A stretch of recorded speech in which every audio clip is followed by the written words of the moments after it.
పెద్దలు తెలంగాణ తొలి ముఖ్యమంత్రి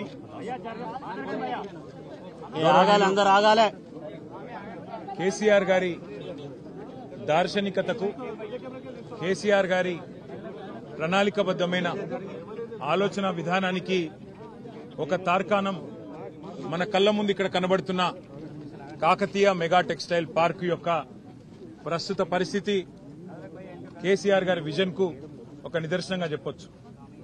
ఒకనాడు వరంగల్ జిల్లా అంటేనే, ఓరుగల్లు జిల్లా అంటేనే ఆజంజాహీ మిల్లుకు, అట్లాగే ఇక్కడ పండే బ్రహ్మాండమైన పత్తికి ఒక ఉపాధి కల్పించి ఈ జిల్లానే కాదు చుట్టుపక్కల జిల్లాల్లో ఉండే నేతన్నలకు కూడా ఆలంబనగా నిలిచిన జిల్లా వరంగల్ జిల్లా.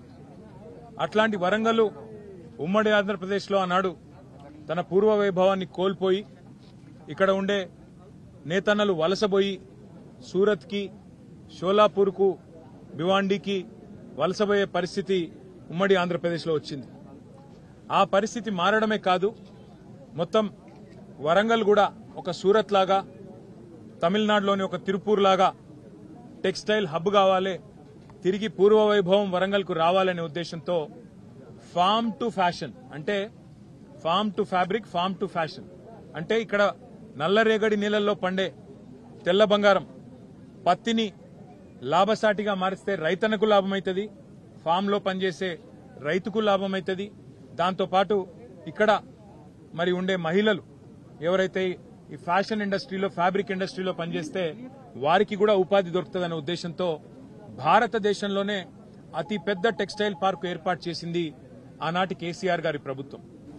సరిగ్గా 8 ఏళ్ల కిందట 2017 అక్టోబర్ 22 నాడు పెద్దలు కేసీఆర్ గారు ఇదే ప్రాంగణంలో ఆనాడు కాకతీయ మెగా టెక్స్టైల్ పార్కుకు శంకుస్థాపన చేయడం జరిగింది. సరే, మధ్యలో కరోనా రావడం వల్ల 2 ఏళ్లు కొంత ఇబ్బంది అయినా చివరికి ఈరోజు ఇక్కడికి వచ్చి చూస్తే కైటెక్స్ లాంటి పరిశ్రమ, యంగ్ వన్ లాంటి పరిశ్రమ, గణేష లాంటి పరిశ్రమ ఇవాళ దాదాపుగా 25-30 వేల మందికి ఈ కాకతీయ మెగా టెక్స్టైల్ పార్కు నుంచి ప్రత్యక్ష ఉపాధి అవకాశాలు కల్పించే స్థాయికి చేరుకోబోతా ఉండడం నిజంగా కూడా చాలా సంతోషదాయకం. ఇప్పుడే మేము కిటెక్స్ పరిశ్రమను విజిట్ చేసినాము. అందులో ఉండే అత్యాధునికమైన స్పిన్నింగ్ ఇండస్ట్రీని గాని, అదేవిధంగా గార్మెంటింగ్ పరిశ్రమను గాని పరిశీలించడం జరిగింది. అట్లాగే యంగ్ వన్, దక్షిణ కొరియాకు సంబంధించిన యంగ్ వన్ అనే సంస్థ, వారికి కూడా పెద్ద ఎత్తున ఆనాడు ఇక్కడ ఉపాధి అవకాశాలు కల్పించడం కోసం భూమిని కేటాయించడం జరిగింది. చాలా సంతోషంగా ఉంది. మరి వాళ్ళ ఈ ప్రాంతంలో ఆ రోజు ధర్మారెడ్డి గారు శాసనసభ్యుడిగా వారు కూడా స్థల సేకరణకి ఈ ప్రాంతంలో రైతాంగాన్ని ఒప్పించి మెప్పించి మనం అందరినీ కూడా బతిమలాడి మీకు ఇక్కడ ఉద్యోగాలు వస్తాయి, ప్రాంతంలో బ్రహ్మాండంగా ఉపాధి పెరుగుతుంది, ఈ ప్రాంతం అభివృద్ధి చెందుతుందని చెప్పి వారిని ఒప్పించడం జరిగింది. ఇవాళ ఆ కళ సాకారమై బ్రహ్మాండంగా పరిశ్రమ వచ్చి ఆ పరిశ్రమ 10 మందికి ఉపాధి కల్పించే స్థాయికి చేరడం చాలా చాలా సంతోషం. నేను ఒక విషయం గుర్తు చేస్తా ఉన్నా. మనము ఈ కాకతీయ మెగా టెక్స్టైల్ పార్కును పెట్టినాడు, ప్రారంభోత్సవం శంకుస్థాపన చేసినాడు, భారతదేశంలో ఒక పాలసీ కూడా లేదు.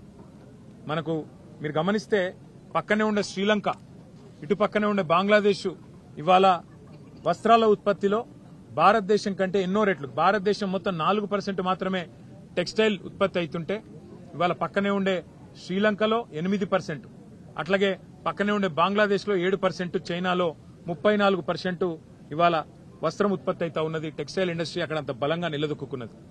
ఆ పరిస్థితి మారాలి, మన తెలంగాణ టెక్స్టైల్ కు ఒక హబ్ గా తయారు కావాలి అనే ఒక విజన్ తో కేసీఆర్ గారి నాయకత్వంలో కాకతీయ మెగా టెక్స్టైల్ పార్కును ఇక్కడ వరంగల్లో ఏర్పాటు చేయడం జరిగింది. నాకు చాలా సంతోషంగా ఉంది. ఇవాళ మరి ఈ 2-3 పరిశ్రమలు ఆనాడు మనం తీసుకొచ్చినవి ఇవాళ ఇంకా తొందరగా ఉత్పత్తి పూర్తి చేసి మొత్తం పూర్తి స్థాయిలో మరి విస్తరిస్తే 30-40 వేల మందికి ఇక్కడనే ప్రత్యక్ష ఉపాధి అవకాశాలు, పరోక్షంగా దానికి రెట్టింపు దొరికే అవకాశం ఉంటుంది. పరిశ్రమ ఈ ప్రాంత రూపురేఖలే మార్చే అవకాశం కూడా ఉంటుంది. కాదు ఇంకా పనులు కొన్ని పెండింగ్ లో కనబడతా ఉన్నాయి, వాటిని పూర్తి చేయాలని చెప్పి నేను ప్రభుత్వాన్ని కూడా కోరుతా ఉన్నా. ఫ్లైఓవర్ ఆనాడు కేసీఆర్ ప్రభుత్వం మంజూరు చేసింది, ఆర్ఓబి మంజూరు చేసింది, దాన్ని పూర్తి చేయాలని చెప్పి కోరుతా ఉన్నా. అట్లాగే ఇంకా కొంత పార్క్ లోపల కూడా drainage system, sewerage system, common facilities కూడా కొంత అప్పుడే శాంక్షన్ అయినాయి. కానీ మరి ఈ 2 ఏళ్లు ఎందుకో మందకొడిగా నడుస్తున్నట్టున్నాయి, వాటిని కూడా పూర్తి చేయాలని చెప్పి కూడా నేను ప్రభుత్వానికి విజ్ఞప్తి చేస్తా ఉన్నా. ఎందుకంటే గవర్నమెంట్లు మారొచ్చుగాక, పార్టీలు ప్రభుత్వాలు మారుతుండొచ్చుగాక, కానీ రాష్ట్రం శాశ్వతం, రాష్ట్ర ప్రయోజనం శాశ్వతం. ఇట్లాంటి శాశ్వతంగా దీర్ఘకాలికంగా మరి ప్రజలకు ఉపాధి కలిగించే, ఉపాధి ప్రొవైడ్ చేసే ఈ కార్యక్రమాలు శాశ్వతం. కాబట్టి నేను రాష్ట్ర ప్రభుత్వాన్ని కోరుతా ఉన్నా, వరంగల్ జిల్లాకు, ఉమ్మడి వరంగల్ జిల్లాకు కేసీఆర్ గారు ఆనాడు ఇచ్చిన ఒక gift KMTP, Kakatiya mega textile park. దీన్ని పూర్తి స్థాయిలో వినియోగంలోకి తీసుకొని రావాల్సిందిగా కాంగ్రెస్ ప్రభుత్వాన్ని కోరుతూ, దానికి మా పార్టీ తరఫున కూడా ప్రధాన ప్రతిపక్షంగా ఎప్పటికప్పుడు మా సహకారం కూడా అందిస్తామని చెప్పి తెలియజేస్తూ, స్థానిక ప్రజాప్రతినిధులు కూడా తప్పకుండా ఇందులో ఉపాధి అవకాశాల విషయంలో చొరవ తీసుకోవాలి. స్థానికులకే ఉపాధి అవకాశాలు దొరికే విధంగా కేసీఆర్ గారు ఆనాడు ఏదైతే మరి ఈ కార్యక్రమాన్ని రూపకల్పన చేసినారో, దాదాపు 1500-1600 ఎకరాల్లో మేము ఒరిజినల్ గా ఈ కార్యక్రమాన్ని డిజైన్ చేయడం జరిగింది. తదనంతరం కేంద్ర ప్రభుత్వం కూడా దీని నుండి స్ఫూర్తి పొంది కాకతీయ మెగా టెక్స్టైల్ పార్క్ నుండి పీఎం మిత్ర అనే ఒక స్కీమ్ కూడా మనం 2017లో ఇక్కడ శంకుస్థాపన చేస్తే, ఒక 4 ఏళ్ల తర్వాత పీఎం మిత్ర అనే కార్యక్రమం వాళ్ళు కూడా తీసుకొచ్చినారు. చాలా సంతోషం. ఇవాళ తెలంగాణ ఆచరిస్తుంది, దేశం అనుసరిస్తుంది అనే పద్ధతిలో, what Telangana does today India does tomorrow అనే పద్ధతుల్లో మనం పెట్టిన కాకతీయ మెగా టెక్స్టైల్ పార్కు ఇవాళ భారతదేశానికి ఆదర్శంగా నిలబడడం చాలా చాలా సంతోషం. అదేవిధంగా నేను మళ్ళీ ఒకసారి ప్రభుత్వాన్ని విజ్ఞప్తి చేస్తా ఉన్నా, పూర్తి స్థాయిలో పార్కును వినియోగంలో తీసుకొచ్చే విధంగా చొరవ చూపాలి. దానికోసం మా సహకారం ఎప్పటికీ ఉంటుందని చెప్పి కూడా తెలియజేస్తూ, మరొకసారి పెద్దలు కేసీఆర్ గారికి, ఎందుకంటే వారి విజన్ కి, వారి దార్శనికతకి, వరంగల్లో తిరిగి మళ్లీ ఆజంజాహీ మిల్లు పోయిన తర్వాత తిరిగి మళ్లీ ఆ స్థాయిలో వరంగల్ ని నిలబెట్టాలనే కేసీఆర్ గారి దార్శనికతకు కూడా మరొకసారి నేను వారికి ధన్యవాదాలు తెలియజేస్తూ, మీడియా మిత్రులు కూడా పెద్ద ఎత్తున సహకరించారు, వారికి కూడా ధన్యవాదాలు, నమస్కారాలు.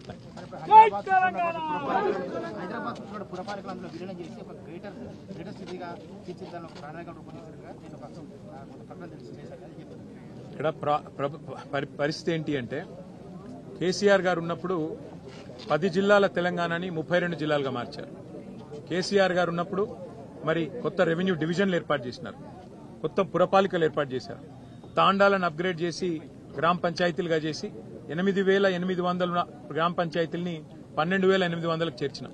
అంటే మేమేమో అధికారాన్ని వికేంద్రీకరించే ప్రయత్నం చేశాం, ప్రజల దగ్గరికి ప్రభుత్వాన్ని తీసుకొని పోయే ప్రయత్నం చేశాం. మరి వాళ్ళ ప్రభుత్వం ఎవరితో చర్చించిందో తెలియదు, ఎందుకంటే అక్కడ మున్సిపాలిటీలు ఎక్కడ ఈరోజు తీర్మానాలు జరగలేదు. ఏ ఒక్క మున్సిపాలిటీ నుంచి కూడా కనీసం తీర్మానం కూడా తీసుకోలేదు.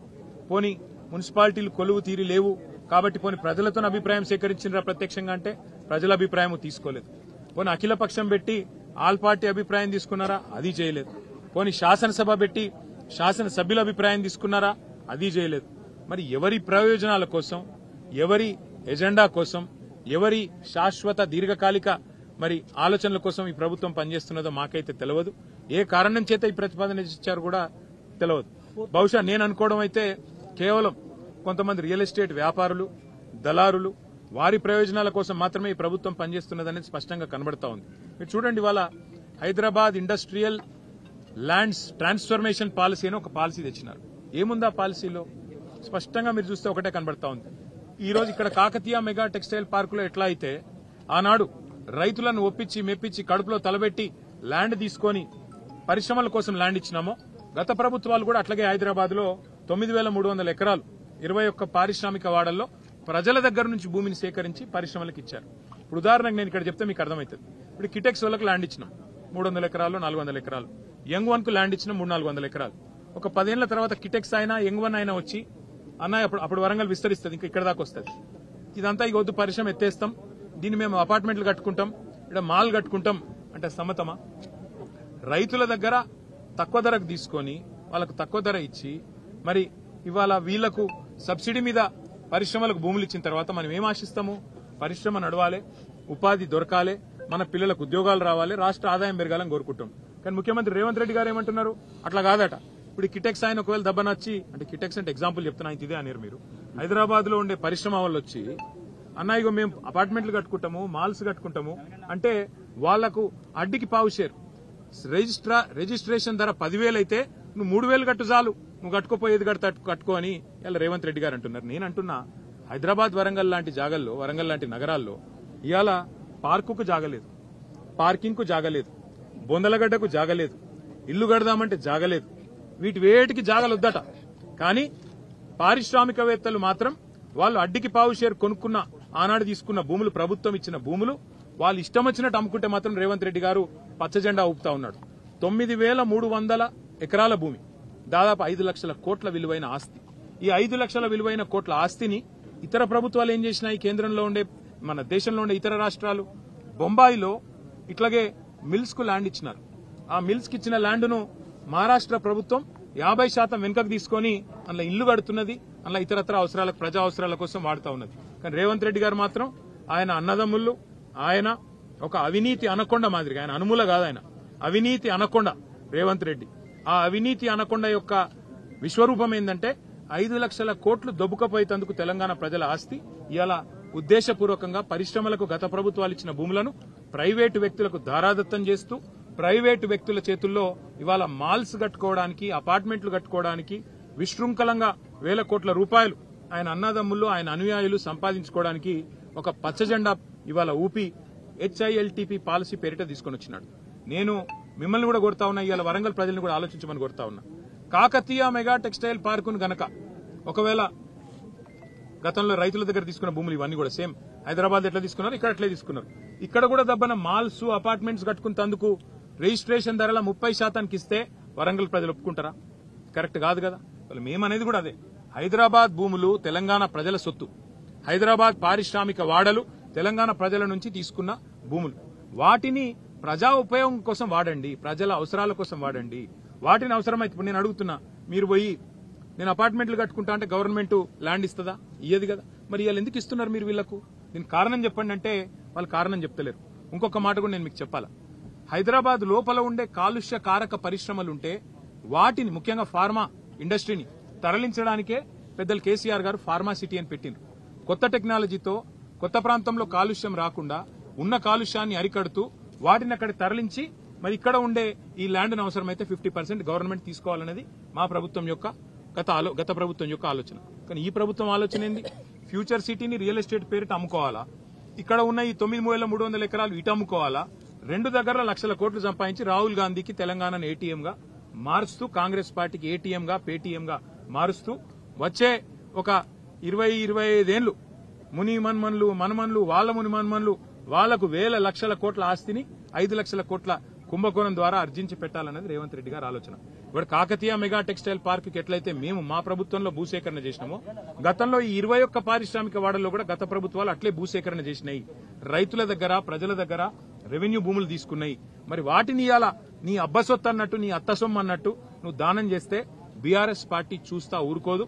దీని మీద ఒక కార్యాచరణ కూడా రూపొందిస్తాం, తప్పకుండా పోరాటం చేస్తామని చెప్పి కూడా రేవంత్ రెడ్డికి హెచ్చరిస్తూ వెంటనే ఈ ప్రతిపాదన వెనక్కి తీసుకోవాలి, లేకపోతే ఖచ్చితంగా ఒక పెద్ద పోరాటానికి శ్రీకారం చుడతామని చెప్పి కూడా ఈ ప్రభుత్వానికి. రిజర్వేషన్ కి సంబంధించి 23% అన్నారు, అది 17% కూడా రాలేదు.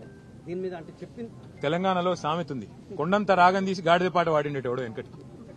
కేసీఆర్ గారు 24% రిజర్వేషన్ ఇస్తే అది చాలదు, కేసీఆరే అన్యాయం చేసిండోని ఇష్టం వచ్చినట్టు మాట్లాడి 42% ఇస్తామని బీసీల ఓట్లు కొల్లగొట్టి ఇవాళ రేవంత్ రెడ్డి గారు చేస్తున్న పని ఏంది?